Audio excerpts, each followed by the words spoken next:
You wake up with the first crow of the rooster.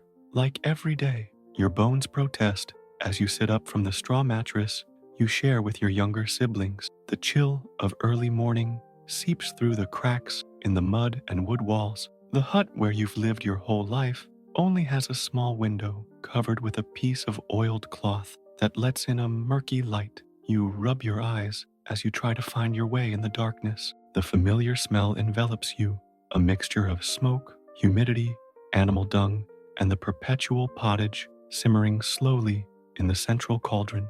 You walk barefoot on the packed earth, feeling every pebble and twig beneath your calloused feet. You've slept in the same clothes you'll wear today that you wore yesterday, and that you'll continue to wear until they disintegrate around your body. The rough wool scratches your skin, but you've long since stopped noticing.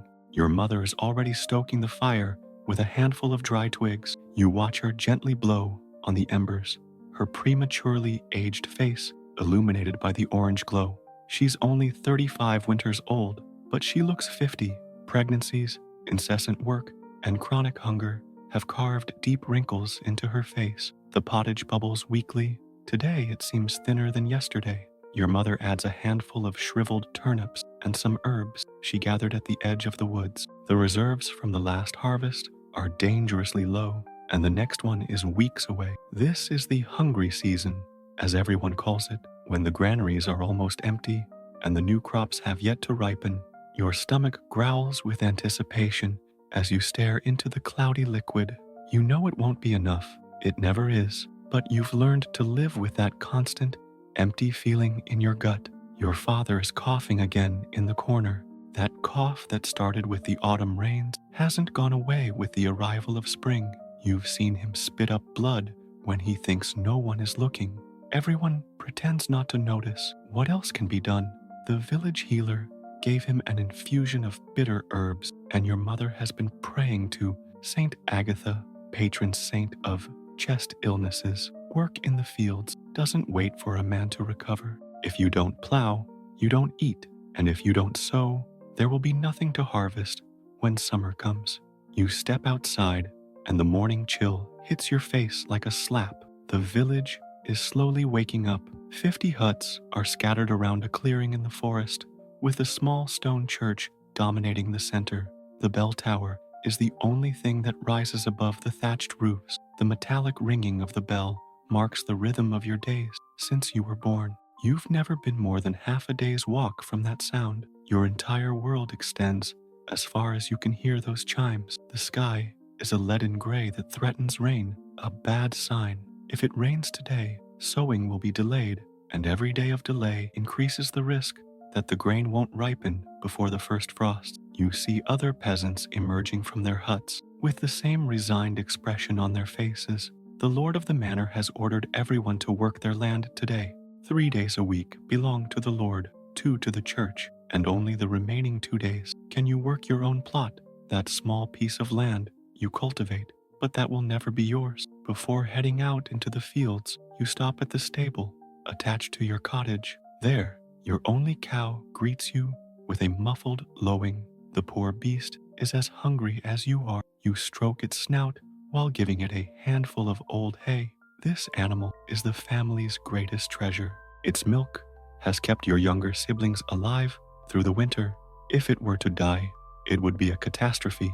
You've already seen entire families fall apart after losing their only animal. Last year, when Martin the blacksmith lost his ox, he had to give up his eldest daughter as a servant at the castle to pay his debts to the Lord. The mud sticks to your feet as you walk toward the commons. You feel its sticky coldness between your toes. Along the way, you pass other villagers. You greet them with a nod.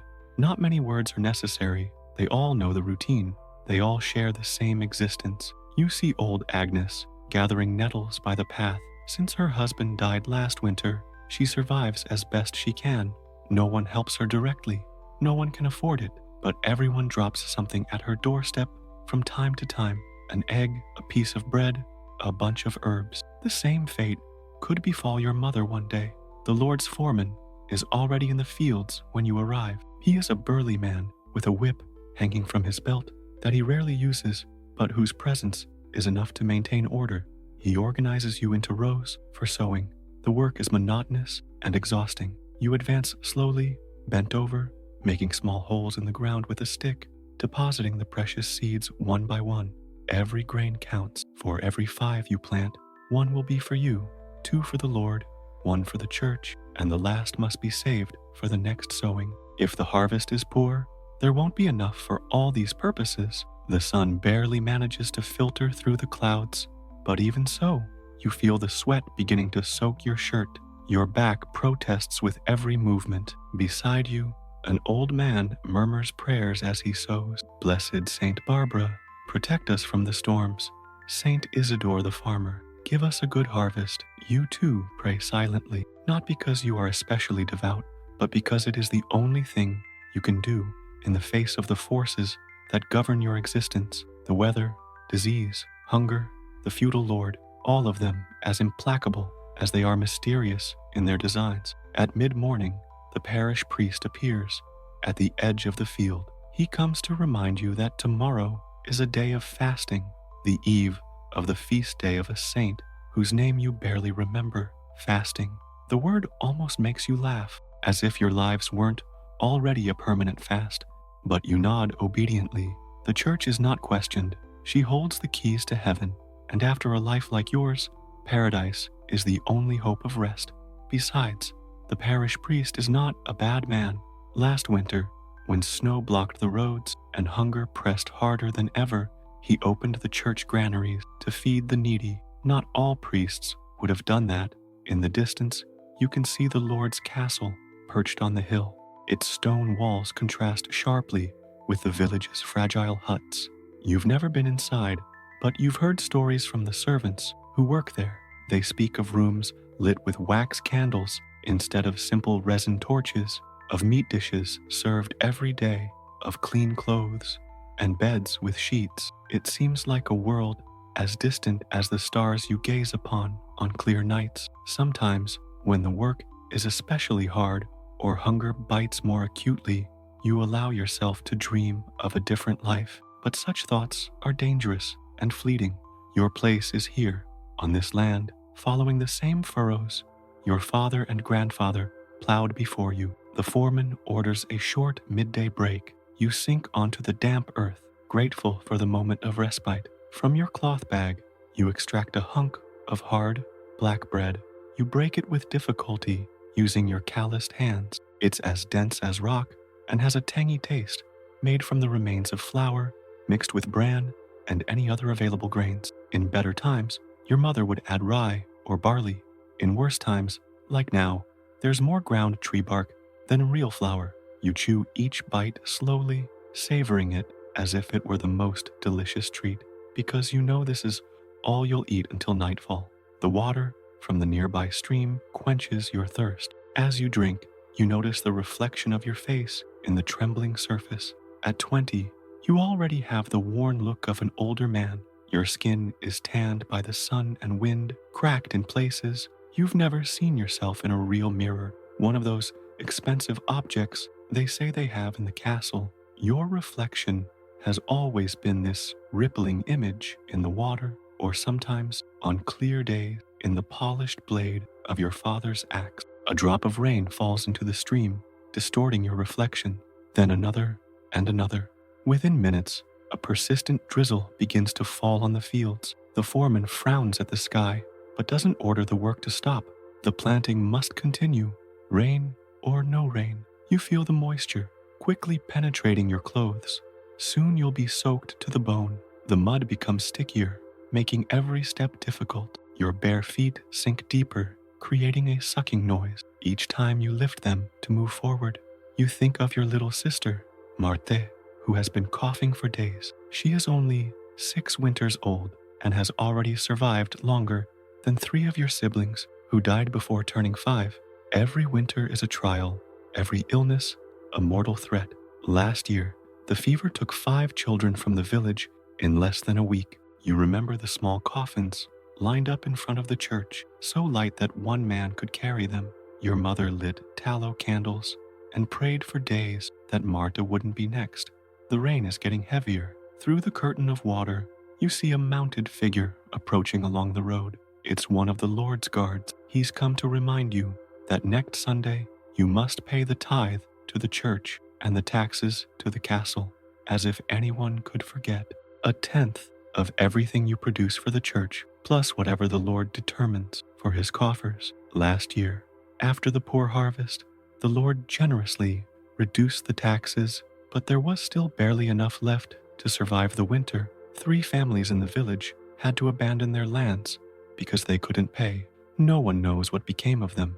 Perhaps they joined the vagabonds who roam the roads, those wretched people without land or lord. As you continue to sow in the rain, your mind wanders to the tales old Tomas tells on winter nights by the fire, stories of peasant rebellions in distant land where serfs rose up against their lords, demanding better conditions. All those stories end the same, with hangings, executions, and heads on spikes.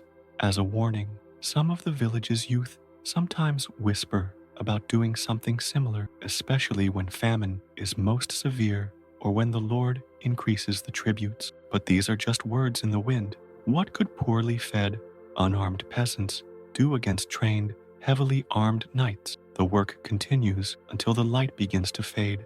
The rain has stopped, but now you shiver from the cold in your soaked clothes. Your hands are numb, and every movement is an effort. Finally, the foreman gives the signal to finish. You set off back to the village with the others, a silent parade of hunched, exhausted figures. No one has the energy to speak. The mud accumulates on your feet, making them seem enormous. Every few steps you have to stop to brush it off, only to have it accumulate again meters ahead. As you approach the village, you hear the sound of a bell. It's not the usual chime that marks the hours of prayer. It's the chime that announces a death. You pause for a moment, counting the chimes to determine whether it's a man or a woman, an adult or a child. 9 slow chimes. A grown man. Your heart races as you hurry toward your cabin, praying it's not your father. You find him sitting by the fire, coughing but alive. Your mother informs you that it was the old miller who died. You can't help but feel relief, though you're immediately overcome with guilt for being glad it's someone else and not your father who has passed away. Inside the cabin, the warmth of the fire greets you like a blessing. Your sister Marta sits near the flames, wrapped in a piece of old blanket. She smiles weakly at you when you enter. Her pale face worries you, but at least she seems more energetic today. Your mother has added some medicinal herbs to the pottage, filling the room with a bitter but comforting scent. You take off your wet clothes and hang them near the fire. You don't have another set, so you must wait for them to dry before dressing again. In the meantime, you wrap yourself in an old sheepskin that has been passed down through generations in your family. Dinner is the same pottage as in the morning, perhaps a little thicker from the vegetables added during the day. Your mother has managed to procure an egg, probably from some wild nest she found while gathering firewood. She carefully divides it into 4 parts, making sure Marta gets the largest portion. The taste of the egg, though diluted in the soup, is a luxury you haven't enjoyed for weeks. You eat slowly, savoring each spoonful of warm broth that goes down your throat. Despite the hunger you still feel when you finish your portion, there is a moment of shared contentment around the fire. Your father begins to tell stories while your mother mends a shirt by the flickering firelight. They are the same stories you have heard hundreds of times. How your grandfather survived the Great Famine 30 years ago by eating tree bark and wild roots. How your uncle once saw a group of knights hunting with falcons in the Lord's forest. How, in his youth, your father traveled to the walled city 2 days away to sell an especially large ox. These stories are the only journey most of you will ever make outside the village. They are your shared treasure, the collective memory that binds you together as a family and a community. Shortly after sunset, everyone goes to bed. There are no candles or oil lamps. Those are luxuries reserved for the church and the castle. The darkness is almost complete, barely broken by the dying glow of the central fire. You lie on the pallet next to your siblings, feeling the warmth of their small bodies against yours. The thatched roof creaks in the night breeze. Through the cracks, you can see fragments of the starry sky. You say a short prayer, asking that tomorrow be a better day, that the harvest be bountiful, that your sister recover, that your father stop coughing blood. You know many of these prayers will go unanswered. Praying is all you can do in the face of a world that rarely shows mercy to those of your condition. You don't manage to fall asleep immediately. Your body is exhausted, but your mind remains active in the darkness. This is first sleep, as everyone calls it. You'll sleep for a few hours and then wake up in the middle of the night, as everyone in the village does. This interval of nighttime vigil is unlike any other time of day. It's when the strangest stories are shared, when elders talk about spirit and omens, when couples conceive their children, when the most intimate confessions are made. The monks at the distant monastery call this period God's hour, but for you, it's simply part of the natural rhythm of life. You wake with a start in the middle of the night. The cabin is in complete darkness. The fire has dwindled to barely visible embers. Outside, an owl hoots and the wind whistles through the nearby trees. Your father is awake too, sitting by the embers, whittling something on a piece of wood. You don't exchange words. There's no need to. This shared silence has its own language. Across the cabin, you hear your mother praying softly as she spins. The soft hum of the spindle is almost hypnotic. You think of all the generations who have lived like this, waking in the middle of the night, sharing the stillness. The cold has intensified, and you huddle closer under the rough blanket. Tomorrow is market day in the village. It's not a large market like those in town, just a small exchange between the villagers and perhaps a traveling trader who dares to tread the dangerous paths. You have a pair of wooden shoes that you've been whittling away at during the winter nights. You hope to trade them for some cheese or maybe a piece of salted bacon. Your stomach growls at that thought. It's been months since you've tasted meat. You eventually fall asleep again, falling into what they call the second sleep. You dream of fields of golden wheat under a bountiful sun, of white bread like the kind they say they eat at the castle, of your brothers running around with rosy cheeks instead of the pale, haggard faces they have now. These are dreams of abundance that contrast cruelly with your reality. You wake before dawn, before the rooster has even crowed. The dreams quickly fade, leaving only a vague sense of loss and longing. Market day morning brings an unusual energy to the village. Despite the accumulated fatigue and empty stomachs, there's an air of anticipation.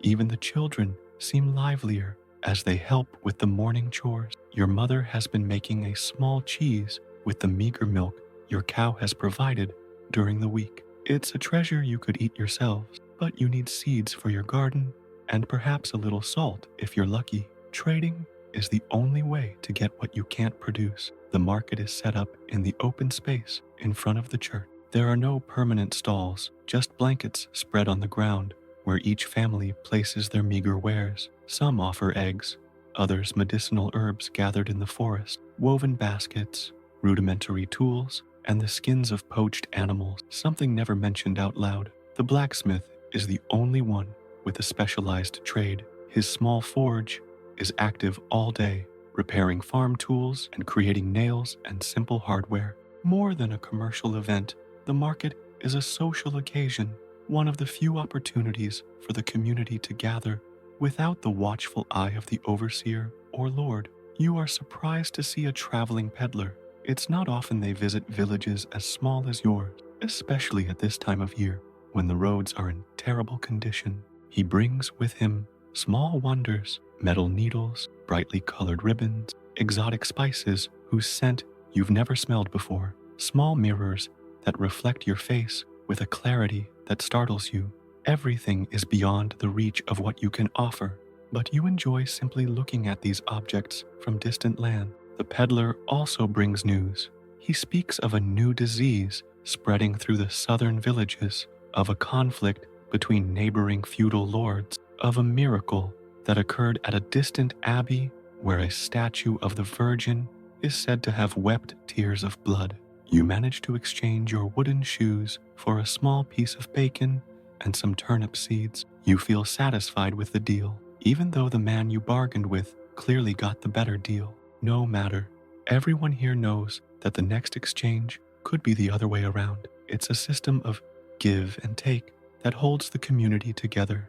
As you return to your cabin with your acquisitions, you pass the group of elders sitting under the large oak tree that dominates the square. They are discussing the signs of the weather, interpreting the flight of birds and the behavior of animals to predict what the season will be like. Their knowledge, passed down through generations, is as valuable as it is imprecise. The afternoon brings an unexpected event.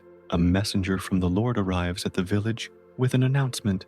There will be a hunt in the nearby woods in 3 days. This means that all able-bodied men must report to serve as beaters. It is exhausting and dangerous work, venturing into the thicket to chase the animals to where the nobles wait with their bows and spears. Last year, a man from the neighboring village was gored by a frightened deer and bled to death before he could be brought back. But refusal is not an option.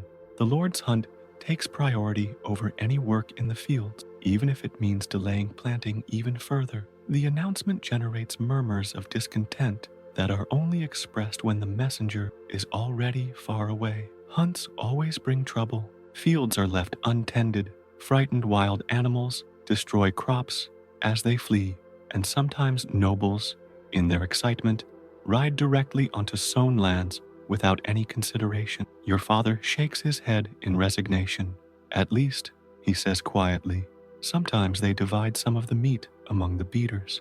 It's a minimal consolation, but it's better than nothing. Venison is a luxury you rarely taste, except on these occasions or when some poacher succeeds and discreetly shares his loot.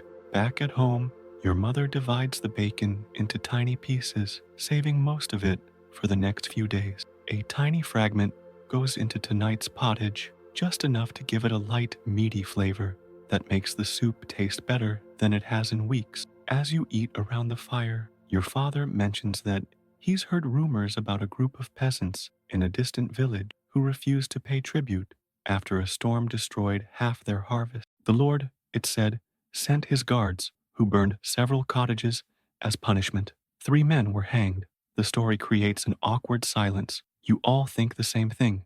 Injustice is as constant as the seasons, as inevitable as rain. Open resistance is a luxury you can't afford. That night, before going to bed, you briefly leave the hut. The sky is clear, dotted with bright stars. The new moon barely illuminates the landscape, leaving the village plunged in almost complete darkness, barely broken by the occasional fire that still glows faintly through the half-open doors. The fresh night air fills your lungs. Despite everything, the constant hunger, the exhausting work, the uncertainty of each day, you feel a moment of peace. This land, however harsh, is your home. These stars are the same ones your ancestors lived under, and the ones your children will live under if you are lucky enough to one day start a family. In this moment of stillness, you find a form of silent resistance to survive another day, to keep your dignity intact, to preserve the small traditions and knowledge that give meaning to your existence. The following days pass in an exhausting routine. Sowing continues when the weather permits, interrupted by occasional rains that turn the fields into mud. Your muscles protest with every movement, but your hands continue working, almost instinctively, repeating gestures you've made since you were tall enough to reach the ground. Your father coughs more and more, spitting blood into a rag he tries to hide. Everyone in the family knows, but no one talks about it. What can you say? Death is a constant presence in your lives, as familiar as hunger. The day of the Lord's hunt arrives. At dawn, all the able-bodied men of the village gather in front of the church. The pain of leaving the fields unattended is evident on every face. Every day lost in sowing is a risk to the future harvest. But the Lord's orders go unquestioned. A group of mounted guards leads you toward the forest.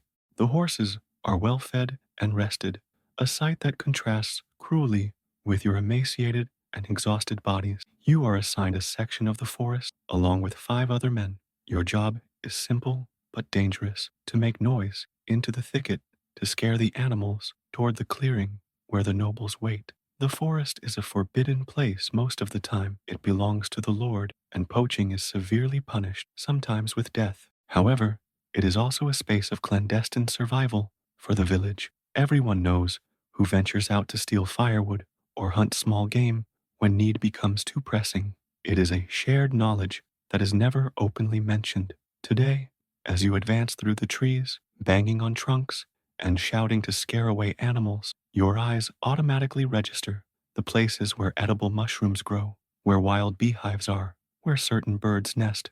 This knowledge of the forest is an inheritance as valuable as any tool. The blaring of hunting horns announces the start of the hunt. Soon you hear horses' hooves, dogs barking, and excited shouts. In the distance, you see a majestic deer pass by, followed by several startled wild boars. The animals flee in exactly the direction they're supposed to go. Your job is done, but you must remain in position until the hunt is over. You lean against a tree, taking advantage of this rare moment of rest. The forest, despite the sounds of hunting, has a tranquil beauty that contrasts with the open fields where you spend most of your days. Hours later, as the sun begins to set, you're called back to the main clearing. The sight you encounter is both impressive and disturbing. Half a dozen deer, several wild boars, and numerous smaller game lie dead on the grass. The nobles, dressed in colorful robes you've never seen except on these occasions, celebrate their success by drinking wine from silver goblets. Their laughter and light conversation contrast with the weary silence of the beaters. You watch as they waste entire parts of the animal, taking only the best cuts. To them, it's game. To you, it would have been food for weeks. As is customary, the Lord orders that some smaller game be distributed among the hunters. It's a calculated gesture of generosity intended to maintain loyalty. You receive a piece of boar meat that barely fits in your hands, but which represents an extraordinary feast for your family. You carefully wrap it in a piece of cloth and place it in your bag. On the way back to the village, everyone walks with a little more energy, despite their tiredness. Tonight, at least, hunger will be relieved. Your father's illness worsens over the following days. His cough becomes deeper and more wrenching. One night, while everyone is asleep, you hear him praying softly, simply asking to live until he sees the next harvest. Your mother has gone to see the healer again, trading one of her few eggs for more medicinal herbs. She has also promised a candle to Saint Blaise, protector of throats. The healer, an older woman with eyes that have seen too much suffering, has prepared a poultice of herbs to place on your father's chest overnight. The bitter smell of the mixture permeates the entire cabin. One morning, while working in the family field, you see a cloud of dust on the main road. A group of pilgrims is heading toward the shrine, a 2-day walk from your village. They are singing hymns, their voices carried by the wind to where you are. They are people of diverse backgrounds. Some look like peasants like you, others wear clothes that denote greater wealth, all united in their faith and in the hope of a miracle or the forgiveness of their sins. For a moment, you feel a pang of envy. They are on the move, seeing new places, while you remain tied to this land as generations before you have been. The parish priest announces that a preaching friar will visit the village next Sunday. These visits are rare and always cause excitement. The friars bring stories from the outside world, news from faraway places, and a different interpretation of the scriptures than the local priests, often more dramatic and emotional.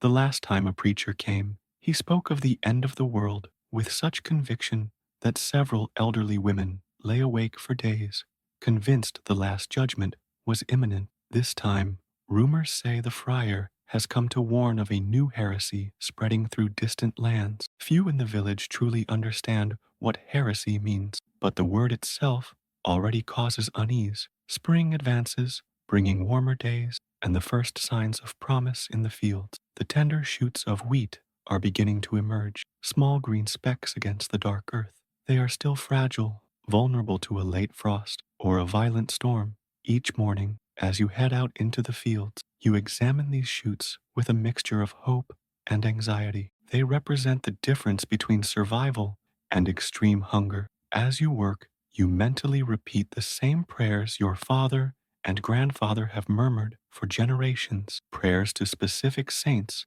to protect the crops, laced with ancient pagan incantations that the church frowns upon, but no one has truly abandoned. One afternoon, as you're returning from the fields, you run into Agnes, the elderly widow. She's picking nettles with trembling hands. Her fingers, deformed from years of work and now from age, bleed from the punctures the plants have caused. Without a second thought, you stop to help her. You know how to pick nettles without hurting yourself, knowledge your mother passed on to you when you were a child. As you work together, Agnes tells you stories from when the village was smaller, of how they survived the great famine that followed the endless rains decades ago. Young people think our times are hard, she says, with a rueful smile, but it's always been that way. And yet, we're still here. Her words carry a simple yet profound wisdom that stays with you for the rest of the day. Sunday arrives with a surprisingly clear dawn. It is a day of rest, although rest simply means that you do not work in the main fields.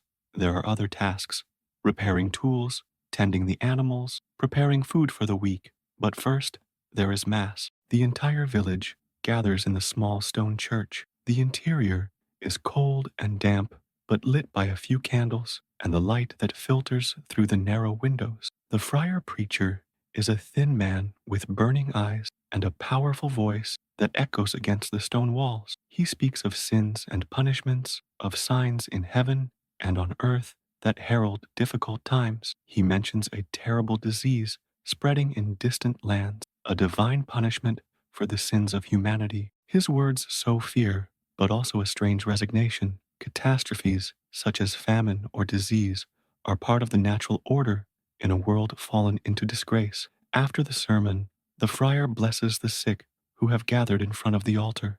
Your father is among them, his thin body shaken by fits of coughing. You watch as the preacher places his hands on each person's head, murmuring prayers in a Latin none of you understand. The faces of the sick show a mixture of desperate hope and resignation.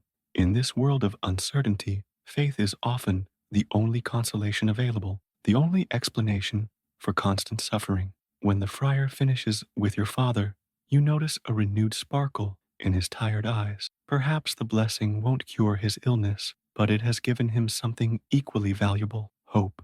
Outside the church, the village is briefly transformed. It is one of the few moments of true community. Women exchange news and advice on home remedies, men discuss the state of the crops, children run freely, taking advantage of this rare day without work. Someone has brought an old lute and plays simple melodies that have been passed down through generations. Some young couples dance awkwardly, their movements limited by chronic fatigue and malnutrition, but there is still joy on their faces. These moments are the true treasure of peasant life, brief intervals of joy snatched from an existence that rarely offers cause for celebration.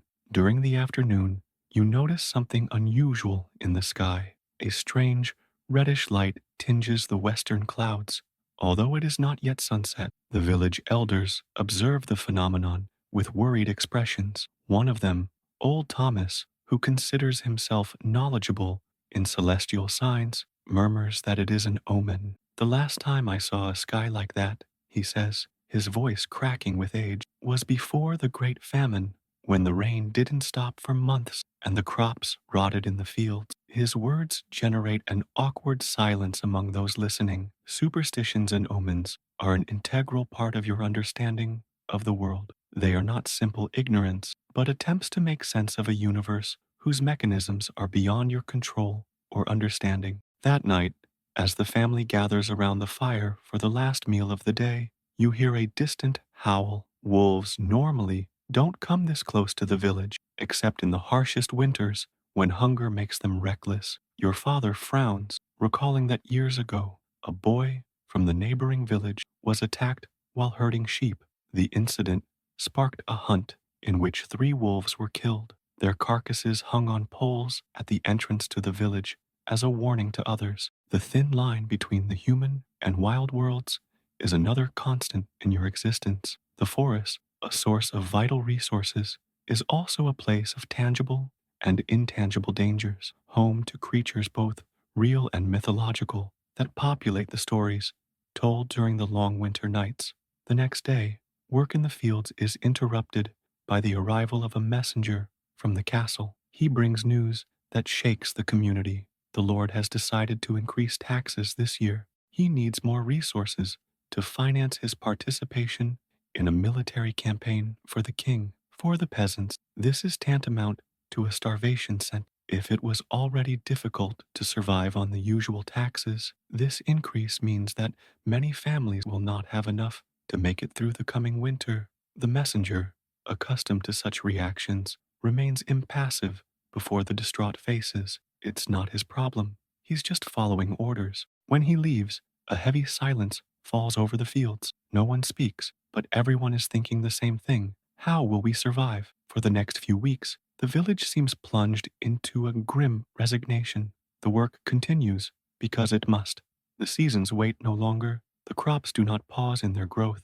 But there is a new desperation in the movements, a deep sadness in the conversation. At night, you hear your parents speaking in whispers. They are considering selling the cow, your most precious possession, the animal that has provided milk for your younger siblings, whose manure has fertilized your small garden, would have to be slaughtered to pay the increased taxes. The decision weighs heavily on the family. One morning, while working in the common field, you notice unusual movement on the main road. A group of armed men is escorting a procession heading toward the castle. From their robes and banners, you deduce they are emissaries from another feudal lord. Rumors soon circulate. There are said to be tensions between your lord and a neighboring noble over territorial disputes. Some even speak of the possibility of armed conflict. This news generates more anxiety than interest. Wars between lords always mean the same thing to peasants: more tributes to finance soldiers and weapons, fields ravaged by troops on the move, and sometimes, worst of all,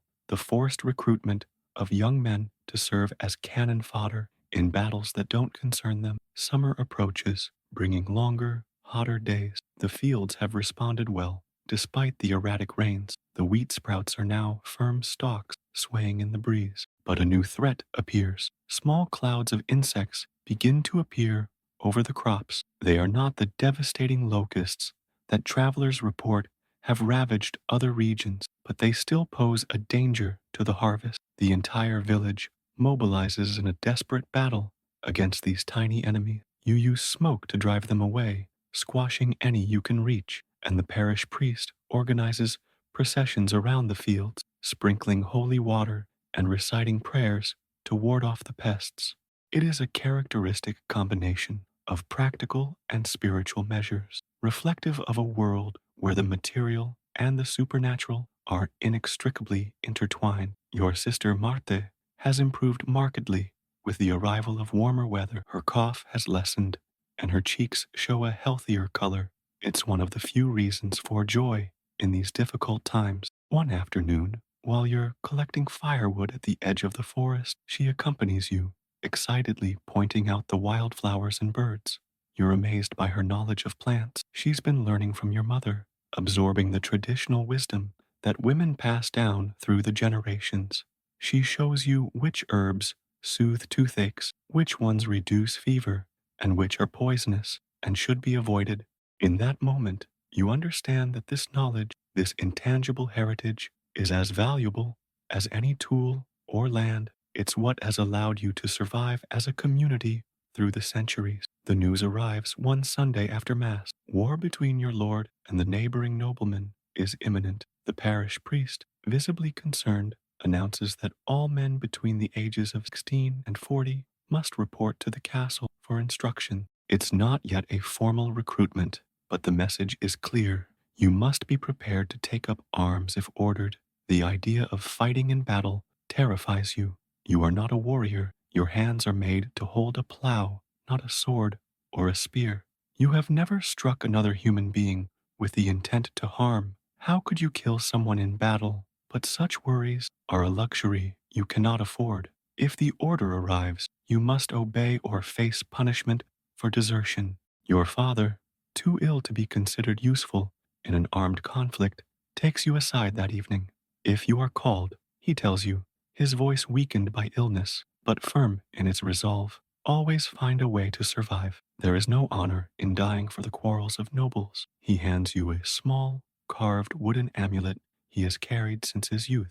It is not valuable in material terms, but it is imbued with personal and spiritual meaning. It is his way of protecting you, of sending you off with more than his words when the time comes. You accept it with trembling hands, aware that this could be a gesture of farewell. The tension in the village grows day by day. News of the impending conflict has exacerbated all the daily problems: increased taxes, the threat of losing young men to war, uncertainty about the harvest. Everything combined to create an atmosphere of constant fear. Yet life goes on. The fields require tending, the animals must be cared for, the children fed. In this continuity lies something deeply moving: the human capacity to persist in the face of adversity, to find small moments of normalcy even when the world seems to be falling apart. One afternoon, while helping your mother mend old clothes, you hear her softly sing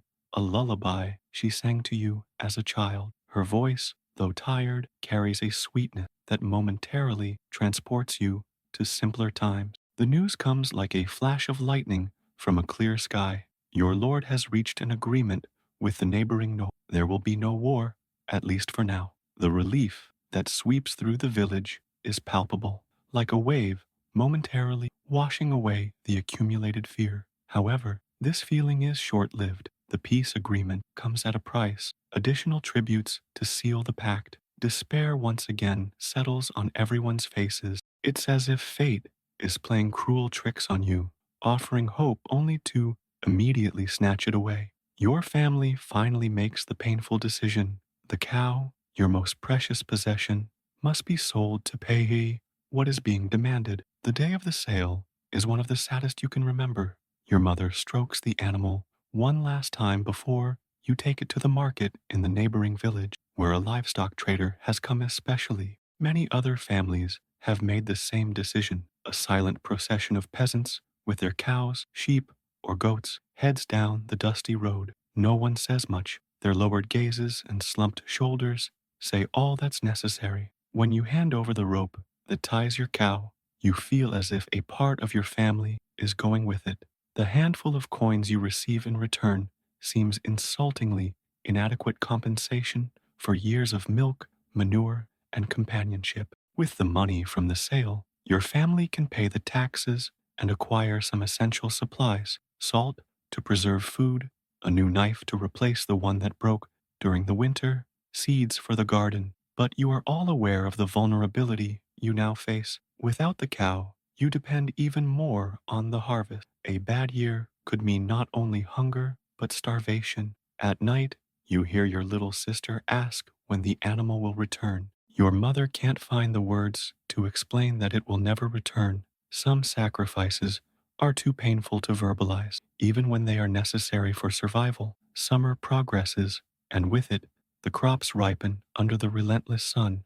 The long days in the fields are exhausting, but there is a simple satisfaction in watching what you have planted grow. The wheat begins to turn golden, promising a decent harvest if the weather remains favorable. Your father, though weakened by illness, insists on helping where he can. You often find him sitting in the shade of a tree at the edge of the field, weaving baskets from rushes or repairing tools. His cough has worsened in the summer dust, but he refuses to stay indoors. A man should be useful as long as he breathes, he says when you suggest he rest. His dignity in the face of illness moves you and teaches you something fundamental about human resilience. One afternoon, as you return from the fields, you see smoke on the horizon beyond the neighboring village. The next day, the news arrives: a fire has destroyed several huts and part of that community's harvest. These disasters are not uncommon in the summer,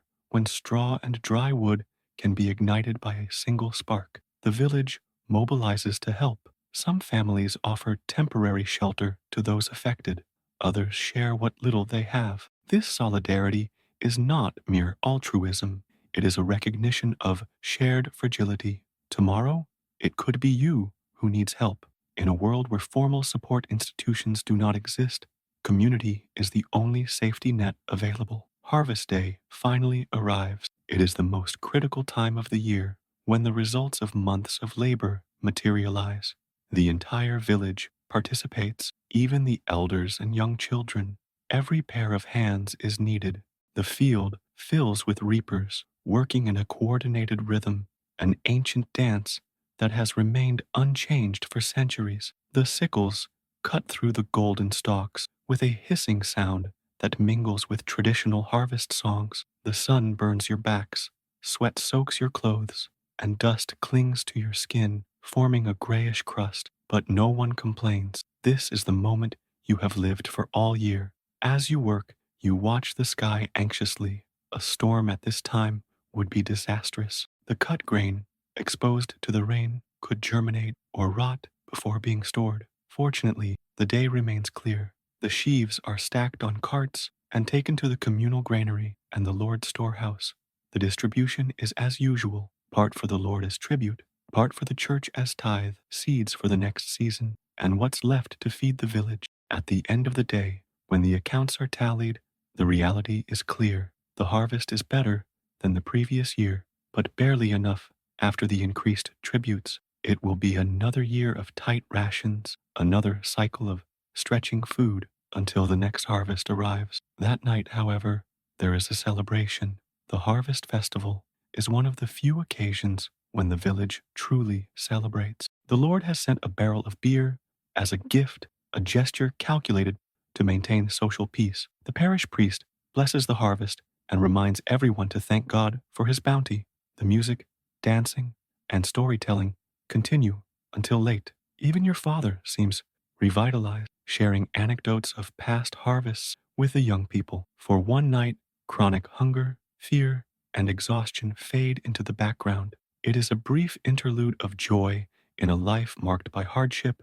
With the end of the harvest comes a change in the pace of life. The days grow shorter, the mornings are colder, and the tasks change. Now, it's time to preserve food for the winter, smoking meats for the few families who can afford it, drying fruits, fermenting vegetables. Your mother and sisters spend long hours gathering nuts and wild berries, anything that can supplement your basic grain diet. You and your father repair the roof of the hut, reinforcing the structure against the winter winds and snows.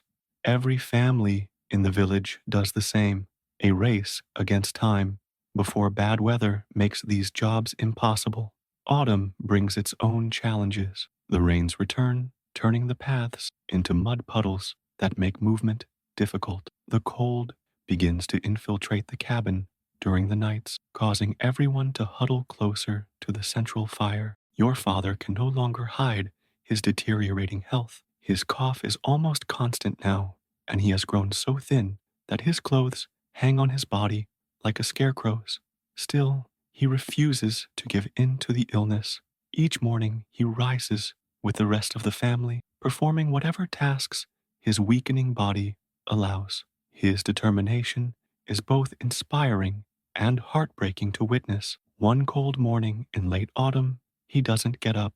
He remains on the pallet, breathing heavily, his eyes fixed on an invisible point on the thatched roof. Your mother sends your younger brother to fetch the parish priest. You know what it means. The moment you all feared but waited for has arrived. Death is no stranger in your life. You've seen it take neighbors, younger siblings, and the elderly. But this is different. It's your father, the pillar of the family, the man whose strength and knowledge have guided your existence. You sit beside him, holding his bony hand as he murmurs broken advice, instructions on how to care for the family when he's gone. These are practical words, not sentimental ones. There's no room in your life for the luxury of grand, openly expressed emotions. The priest arrives with the essential oils for extreme unction.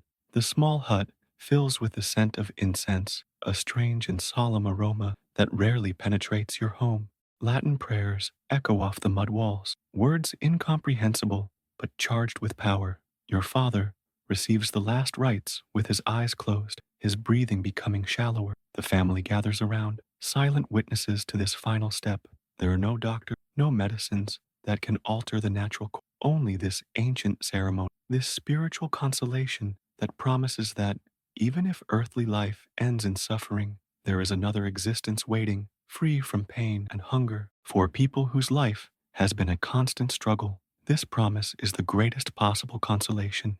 Your father dies at dusk, when the first stars begin to appear in the sky. His departure is peaceful, a barely perceptible last breath, marking the boundary between life and death. There are no great dramas, only a silence that settles in the cabin like an unwanted but inevitable guest. Your mother closes her eyes with trembling fingers and places a copper coin in her mouth, the payment for the ferryman who, according to old beliefs, will take him to the other world.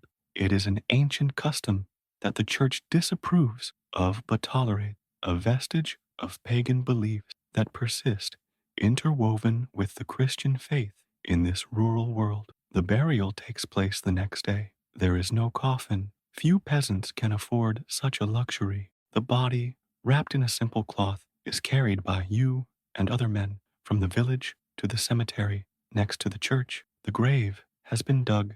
At dawn, the priest recites the appropriate prayers. As the body lowers into the earth, your mother weeps silently. Your younger siblings watch with a mixture of fear and curiosity. Death is familiar, but never less than overwhelming. Neighbors approach one by one, offering words of comfort and small gestures of support.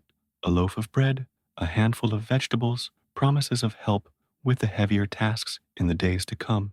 In these moments, community manifests in itself in its purest and most essential form. That night, in the silent cabin, you face the new reality. You are now the man of the family, responsible for its survival. At 20 years old, you feel the weight of this responsibility like a physical burden on your shoulders. Winter is approaching, reserves are scarce, and the tributes will continue to arrive with the same relentless regularity. Your mother looks at you across the fire with eyes that have wept dry. She doesn't need to say anything. You both know what lies ahead. There is no time for prolonged mourning. Life continues at its inexorable pace, especially for those living on the edge of subsistence. The following days bring an altered but necessary routine. You redistribute family chores, adjusting to your father's absence. Your 12-year-old brother must now take on responsibilities that would normally fall to someone older. Your mother works from before dawn until well into the night, her chapped hands constantly moving, cooking, mending, spinning, tending the garden. You see her age almost visibly with each passing day. The women of the village take turns helping, especially the widows who know this path all too well. There is a silent solidarity between them, a shared knowledge of the price women pay in this harsh world. On the first Sunday after the burial, the parish priest reads your father's name during Mass, asking for prayers for his soul. It is a solemn but also comforting moment. In a life without written records, monuments, or lasting possessions, these acts of collective memory are crucial. Your father existed, he worked this land, he loved his family, and now his name resonates beneath the vaults of the small church. It is a form of immortality, accessible even to the most humble. As you hear his name, you remember his calloused hands teaching you how to hold a plow, his patient voice explaining the signs of the weather, his rare but deep laugh on nights of celebration. These memories are now your most valuable inheritance. Winter arrives with a ferocity that seems to mock your vulnerability. The first snowfall covers the village in a white blanket that would be beautiful if it didn't portend months of extreme cold and scarcity. The cabin, despite autumnal repairs, cannot keep out all the cold. At night, you all sleep together near the central fire, sharing blankets and furs, your breath forming small clouds in the icy air. Firewood supplies dwindle alarmingly quickly. Every other day, you must venture into the snowy forest to collect more, a dangerous task when the paths are hidden and hungry wolves move closer to inhabited areas. The daily pottage becomes increasingly diluted as winter progresses. The pot spoils steadily, but what you add to it is less and less substantial. A few roots, inner bark from certain trees, the last shriveled turnips from storage. Hunger becomes a constant presence, a dull ache in your stomach that never completely goes away. You watch your younger siblings grow thinner, their cheeks hollow, their eyes too big for their gaunt faces. At night, when they think you're asleep, you hear the little ones crying with hunger. It's a sound that will haunt you for the rest of your life. Christmas comes as a brief respite from the winter darkness. The church is lit with more candles than usual, creating an almost magical atmosphere. The parish priest has procured some wine for communion, and its sweet aroma fills the sacred space. For one day, the village partially forgets its hunger and cold. Families share what little they have. Old carols are sung, and there is even some laughter. Your family has saved a small piece of hard cheese for this special occasion. You divide it into tiny portions, savoring each crumb as if it were the most exquisite delicacy. It is a reminder that even in the harshest circumstances, human beings find reasons and ways to celebrate. January brings the deepest point of winter, what the elders call the time of the wolves. It is the most dangerous period, when hunger is most acute and disease spreads rapidly in the damp, cold huts. A fever begins to spread through the village. It first affects the most vulnerable, the elderly and young children. Then it spreads to the others. Your sister Martha is one of the first to fall ill. Her small body burns with a fever that no herbal tea seems able to reduce. You see her delirious through the night, talking to unseen people, sometimes laughing, sometimes crying. Your mother never leaves her side, applying cold cloths to her forehead, murmuring ancient prayers and incantations, mixing Christian faith and pagan remedies in a desperate search for healing. During this dark time, something unexpected happens. The lord of the fief, perhaps alerted by the parish priest to the village's dire situation, or perhaps simply calculating that he cannot extract tribute from dead peasants, sends a wagon with provisions, grain, a few pieces of salted meat, even some honey for the sick. This isn't selfless generosity, it's an act of economic pragmatism. But at that moment, motivations matter less than the outcome. The food is received like a miracle. It is carefully distributed, prioritizing families with sick people and young children.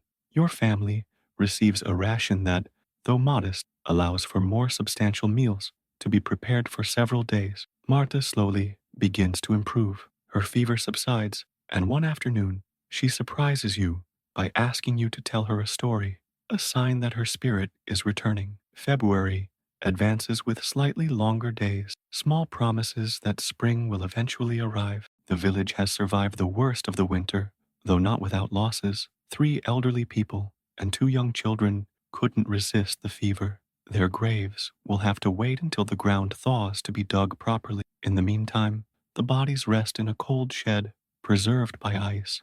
It's a common winter situation, another of the many harsh realities accepted without undue drama.